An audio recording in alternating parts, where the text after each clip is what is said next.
अवधि सरिलाणी सरुनी काम बेलपा नाल उपरे सेतु निर्माण कार्य अहेतुक विलंब को नहीं आमरण अनशन में बसिले स्थानीय सरपंच। नागौर जिला नुआगां ब्लॉक रे दीर्घ प्राय 4 वर्ष है चर्चार विषय पलटि बेलपा नाल सेतु निर्माण कार्य अहेतुक विलंब प्रतिवाद अंचल शताधिक सचेतन नागरिकों स्थानीय सोरडा पंचायत सरपंच फकीर मोहन साहू सेतु निर्माण स्थान में गुरुवार 2-1-2025 रेख अपराह 3 घटिकार आमरण अनशन में बसी देखा मिली। सूचना योग्य नागौर जिला नुआगां ब्लॉक सोरडा पंचायत सोरडा निकट 57 नंबर जातीय राजपथ ठारू प्रधानमंत्री सड़क योजना ग्राम्य निर्माण विभाजन 2 नागौर को नुआगां ग्राम्य उन्नयन विभाग द्वारा सोरडा ठारू जगन्नाथ प्रसाद भाया गौड़ चंचलापल्ली दे निर्माणाधीन प्रधानमंत्री सड़क रास्ता मध्य बेलपा नाल उपरे सेतु निर्माण कार्य अति मंथर गति चली।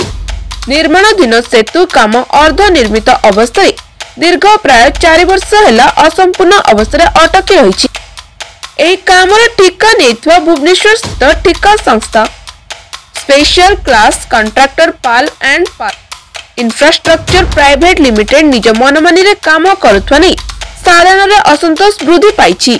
विभागीय उच्च अधिकारी और ठिकादार को मधु चंद्रिका जगु बेलपा नाल सेतु निर्माण कार्य ठिकादार चरम अवहेला प्रदर्शन करुथवार अभियोग हेउछि। फल प्रतिदिन एही रास्ता उपरे यातायात पाई निर्भर करुथवा कोड़ेखंड गाँवर लोक मैंने नाही नथिबा दुर्दशार सम्मुखीन हेउछंती। विशेष करी रोगी और गर्भवती प्रसूति महिला माने जगन्नाथ प्रसाद स्थित डाक्तरखाना को आसिबा एम्बुलेंस आसिबा संभव हेउनै। स्कूल कॉलेज छात्र छात्री माने बेलपा नाल पार होई जगन्नाथ प्रसाद स्थित कॉलेज और उच्च विद्यालय को आसुछंती। विभिन्न समय रे अंचलवासी सेतु निर्माण कार्य संपूर्ण करिया पई 57 नंबर जातीय राजपथ अवरोध करिसंती। हेले दीर्घ दिन बीती जाइतला बेले और प्रशासन पक्षरु बारंबार प्रतिश्रुति दिया जाइतबा स्थले सेतु निर्माण कार्य संपूर्ण करने दिगरे ठिकादार का मनमुखी कार्य प्रतिवाद सहित सोरडा पंचायत वासी समेत यह रास्ता उपरे यातायात पाई निर्भर करुवा लोकों स्वार्थ दृष्टि स्थानीय सरपंच फकीर मोहन साहू आमरण अनशन में बसी बेले समिति सभ्या समेत अंचल शताधिक लोक सामिल होती। खबर पाई घटनास्थल में नुआगां तहसीलदार हेमंत कुमार नायक नुआगां थाना अधिकारी शरद चंद्र सेठी विभागीय जंत्री हितांजलि पंडा प्रमुख पहुंची अनशनरत लोकों को बुझासुझा करथिले सुधा सरपंच और अंचलवासी अनशन जारी रखिछंती। सरपंच श्री फकीर चरण साहू सेतु निर्माण कार्य संपूर्ण न होबा पर्यंत अनशन जारी रहिबो बोली खबर सह गणमाध्यम आगरे प्रकाश करिसंती। रिपोर्ट लेखा हेबा बेलको अनशन जारी रहितवार देखिबाको मिलिछि। देखिबाको रहिला विभागीय उच्च अधिकारी जिला प्रशासन एवं स्थानीय जनप्रतिनिधि बेलपा नाल सेतु निर्माण संपूर्ण करा दिगरे की पदक्षेप नेउछंती।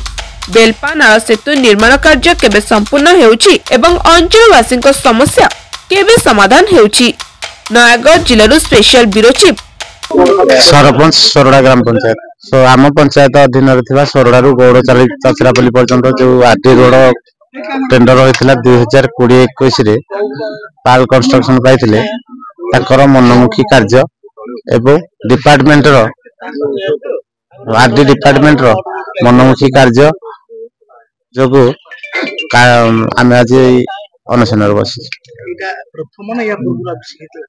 2020-21 टेंडर होता कंट्राक्टर अवधि थिला 2022 का काम करिया पूर्व तो कर पाइले बहुत वाद विवाद प्रतिरोध फल एवं राज्य रास्ता को आम ओल्लैलु साधारण जनता भी ओल्लैले फल कंट्राक्टर टेंडर कैंसल होता बातिल होता एवं से हाईकोर्ट करते आमको केस खाया पड़ता बहुत दुखर कथा आज्ञा जो केस है आमको भी कहीं पचारे जे आमे कहार भूल करथिलु जे आम ऊपर केस हैला केस खाइलु तापर कंट्राक्टर पुणी सुजोग मिलला काम करिया पे एवं वर्तमान 2000 डिसेंबर 31 2024 सुधा काम अवधि थिला से भी हेई पारलानी। भगवान को जना से कंट्राक्टर केबे काम करिवे एवं केबे से डिपार्टमेंट आम गां प्रति ताकर हृदय आसीबो से रास्ता को सजाड़िवे। ସେଟା ହେଇଛି ରାସ୍ତା ହଁ ଆନ୍ଦୋଳନ ସମୟରେ 2017/1/2023 ତାରିଖରେ ଆନ୍ଦୋଳନ ହେଇଥିଲା। ସେ ନିଜେ ଠିକାଦାର ଏବଂ डिपार्टमेंट ऑफिसर थाना आईआईसी समस्ते आसी प्रतिश्रुति देते तहसीलदार समस्ते प्रतिश्रुति देते जे नहीं लिखित प्रतिश्रुति देते 31/3/2023 मार्च सुधा आम काम कंप्लीट करके देबू 23 जाई 24 जाई 25 होगा बसला 2 वर्ष पुणी बीती गला पुणी कॉन्ट्रैक्ट टेंडर दिगला और से मनमुखी कार्य बर्तमान भी किसी ना आज्ञा से पाखक आम मो समिति भाई मु गाँव जनसाधारण लोक दौड़ी दौड़ी आक्रांत से मैंने खाली केवल प्रतिश्रुति हाँ से काम तो करुच्ची तो आज्ञा करुच्ची आम मरुचु ये कादो पानी मरुचु मर स्थानीय विधायक नहीं रोड पे कौन सी प्रतिरोध रे आम सागर सामिल होना उपरिस्थ ऑफिसर को से कही थाई पारंती से गुडा आम कहि परिबु ना हम तो जानि डिपार्टमेंट हिसाब से माने कहि थाई पारंती आज प्रथम अनुष्ठान दिन आज कोन उपरिस्थ कोन कोन को उपरिस्थ अधिकारी आस्ते एवं कोन कोन प्रस्तुति हमरो ब्लॉक मजिस्ट्रेट आछन थाना आईआईसी सर आछन डिपार्टमेंट रो जेई मैडम आछन एवं निजे ठिकादारी संस्था आछिसंती प्रतिशत से दौरान काम करदे कि आज्ञा से संस्था भरोसा पाऊनी कि डिपार्टमेंट उपर भरोसा पाऊनी आम आज्ञा बहुत दुख अच्छु आम ये बरी पछिया उठबून आगे किसी आवश्यक नहीं कादो पकड़े जो भाई आम मरुचु घाटी होचु बाधुनी हृदय ना ना से भाया कम करते जानतु सारा ओडिशा जगन्नाथ प्रसाद गाँ गोटे ओडिशा मानचित्र में नहीं मुख्य दाबी कौन दाबी आज्ञा मु मरी पछिया उठीबी आउ कौन से उपरिस्थ ऑफिसर आसिक जदि मते लिखित प्रतिश्रुति दियंती जो दिन काम सारिया को से दिन काम न सरले तांकरी ऑफिस आगे मु आत्माहुति देबी सर कौन कहिबे आज गां लोक अनुसंधान व्यवस्था सरपंच अनुसंधान करथिबे आपण ए स्थान प्रेजेंट होथिबे कौन कहिबे जे स्थिति कोन अनुभव करथिबे हमरो गोटे बेलपा नदी उपरे हमरो नाଳ उपरे ब्रिज पे गोटे प्रोजेक्ट थिला जोटा कि पाखापाखि 2021 मसीह रु मु जहाँ जी खबर पाई 21 मसीह टेंडर हो काम आरंभ होता किंतु आज की 3 वर्ष 4 वर्ष बीती गला किंतु से काम एमि मंथर गति चली गाँ वाला भी पूर्वर बहु बार माने अभियोग कर मु भी प्रत्यक्षदर्शी भी कहने गले भूल माने किंतु जो प्रतिश्रुति पूर्वर जहाँ दिया है सारी आगु आमर एग्जीक्यूटिव इंजीनियर हूँ आरडी जे तरफ जो देते से हिसाब रे कॉन्ट्रैक्टर जे जहाँ को दिया दायित्व दिया से समय सीमा भर न कर पुनर्बार आज धारणा बस शांति श्रृंखला भाव में प्रतिवाद आम चेष्टा करमी बुझे सुझे माने आम कथा हो सारी एग्जीक्यूटिव सहित सी भी प्रतिश्रुति दौरान काली सका लेबर काम डके लोक डकिक काम आरंभ करेंगे से जिनस ही आम जनईचु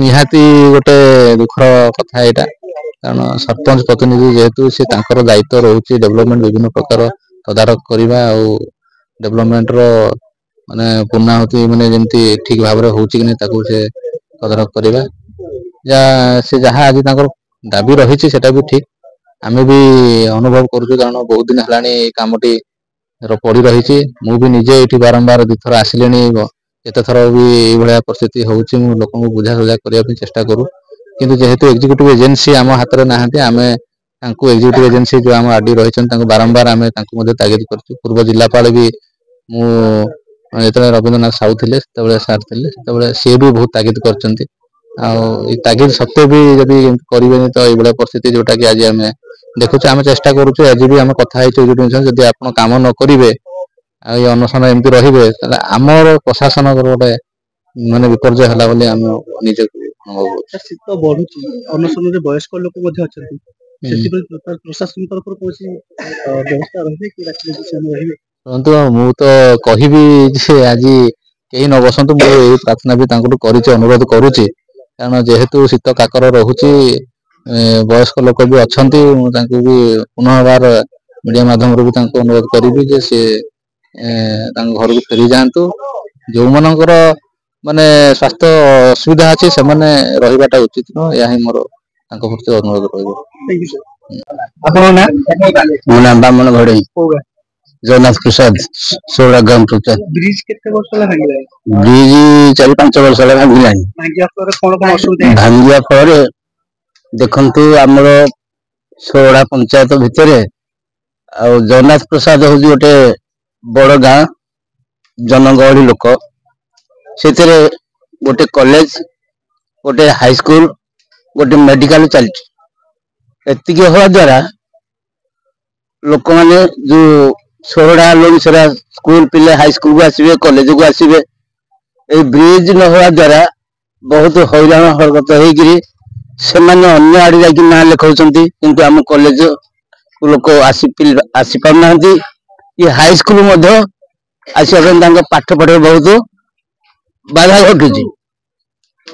ତାପରେ ଯେକୌଣସି ଗୋଟେ ରୋଗୀ ଗୋଟେ ଆମ୍ବୁଲାନ୍ସ ଦରକାର କଲା ଆସିକି, ସିଏ ଆସିପାରୁନି, ତାଙ୍କୁ ଅନ୍ୟ ରୋଗୀଟି ମଧ୍ୟ ଅକ୍ରାନ୍ତରେ ତା ଜୀବନ ଯାଉଛି। ଗୋଟେ ଡେଲିଭରି କେସ୍ ମଧ୍ୟ, ଏମିତି କେତେ କେତେ ଡେଲିଭରି କେସ୍ ଗୁଡାକ ସିଏ ମଧ୍ୟ ଏଇଥିରେ ହନ୍ତସନ୍ତ ହେଇକି ତାଙ୍କର ଅନ୍ୟ ପ୍ରକାର ସବୁ ଇଏ ହଉଛି। ଆପଣ ପରିଚୟ? ମୁଁ ସୋରଡା ଗ୍ରାମ ପଞ୍ଚାୟତ ସଦସ୍ୟ ସୁଶାନ୍ତ। କଣ କହିବେ ଏଇ ବେଲପା ବ୍ରିଜ ଉପରେ? କଣ କହିବେ ବେଲପା ବ୍ରିଜ ତ ଆମେ 3 ବର୍ଷ ହେଲା ଇଲେକ୍ସନ ଆସିଲା ପୂର୍ବରୁ ବ୍ରିଜ ଭାଙ୍ଗିକି ପଡିଛି। ଆମେ ଆସିଲା ପରଠୁ ବି 5-7 ଥର ଷ୍ଟ୍ରାଇକ୍ କଲୁଣୁ, NH ଷ୍ଟ୍ରାଇକ୍ କଲୁଣୁ, ଏବଂ ବହୁତ ଅଫିସର ବି ଆସି ଆମକୁ ଲିଖିତ ପ୍ରତିଶୋଧ ଦେଲେଣି। 3 ବର୍ଷ 4 ବର୍ଷ ହେଇଗଲା, କୌଣସି ପ୍ରତିଶୋଧ ଯୋଉ ଦେଉଛନ୍ତି କାର୍ଯ୍ୟକାରୀ ହଉନି, ଏ କାମ ବି ଆଗେଇ ପାରୁନି। କେତେ ବର୍ଷ ହେଲା କାର୍ଯ୍ୟ ହେଲାଣି? କାର୍ଯ୍ୟ ହେଇଗଲା 5 ବର୍ଷ ହେଇଯିବ। 5 ବର୍ଷ ମଧ୍ୟରେ ଜନପ୍ରତିନିଧି ହିସାବରେ ଲୋକମାନଙ୍କର କଣ କଣ ଅସୁବିଧା ହେଇଛି? ଏଇଠି ଆମର ଜଗନ୍ନାଥ ପ୍ରସାଦର ହଉଛି ହାଇସ୍କୁଲ, 5D ସ୍କୁଲ, ଏବଂ ଆମର ବ୍ରିଜ ପୂର୍ବରୁ ବେଲପା ପୂର୍ବରୁ ଯୋଡିଏ ଗାଁ ଆମର ଲୁଣିସରା ଏବଂ ସୋରଡାରୁ ବହୁତ ପିଲା ଆସୁଛନ୍ତି ସ୍କୁଲକୁ ପଢିବାକୁ, ପଢାରେ ବି ବାଧାବିଘ୍ନ ହଉଛି, ଏବଂ ମେଡିକାଲ ବି ଅଛି। ଆମର 2ଟା ଗାଁରୁ ଏବଂ ଆଖପାଖ ଗ୍ରାମରୁ ଏଇ ବ୍ରିଜ ଦେଇ ବେଲପା ନଦୀ ଦେଇକି ଯିବା ଆସିବା ଗମନ କରିବାକୁ ବି ଆସିପାରୁନାହାନ୍ତି। ବର୍ତ୍ତମାନ ମେଡିକାଲକୁ ବହୁତ ପ୍ରକାର ଅସୁବିଧାର ସମ୍ମୁଖୀନ ହଉଛୁ। ଆଜି ଯେଉଁ ଅଫିସର ଆସିଛନ୍ତି ତାଙ୍କର ପ୍ରତିଶ୍ରୁତି କଣ ରହିଥିଲା? ନାଇଁ, ଅଫିସର ତ ବହୁତ ପ୍ରତିଶ୍ରୁତି ଦେଲେଣି, ସେ ପ୍ରତିଶ୍ରୁତି କିଛି କାମରେ ଲାଗି ପାରୁନି। ତେଣୁକରି ଆମେ ସରପଞ୍ଚ ସମିତି ଏବଂ ଆମର ଜଗନ୍ନାଥ ପ୍ରସାଦର ପଞ୍ଚାୟତର ସମସ୍ତ ଭାଇମାନେ, ୱାର୍ଡ ମେମ୍ବର ମାନେ ଆମେ ଅଛୁ ଯେ କାମ ଷ୍ଟାର୍ଟ ହବ, ଆମେ ଆନ୍ଦୋଳନରୁ ଓହ୍ଲେଇବୁ, ନହେଲେ ଆମେ ଆନ୍ଦୋଳନ ଜାରି ରଖିବୁ। କେତେ ଦିନ ପର୍ଯ୍ୟନ୍ତ ଭାବିଛନ୍ତି? ଆମ ପ୍ରାଣ ଥିଲା ପର୍ଯ୍ୟନ୍ତ। ଆମେ ଯେହେତୁ ଆସିଛୁ ଶୀତ କାକରରେ ବସିଛୁ, ଆମେ ତ ପଛକୁ ଯାଇପାରିବୁନି ନା, ତେଣୁକରି ଆମର କାମ ହେବା ଦରକାର, କାମ ନହେଲେ ଆମେ ହଟି ପାରିବୁନି। ନୟାଗଡ଼ ଜିଲ୍ଲାରୁ special bureau chief Pradipta Kumar ସାହୁଙ୍କ ରିପୋର୍ଟ, ସାଇ ସତ୍ୟ ନ୍ୟୁଜ।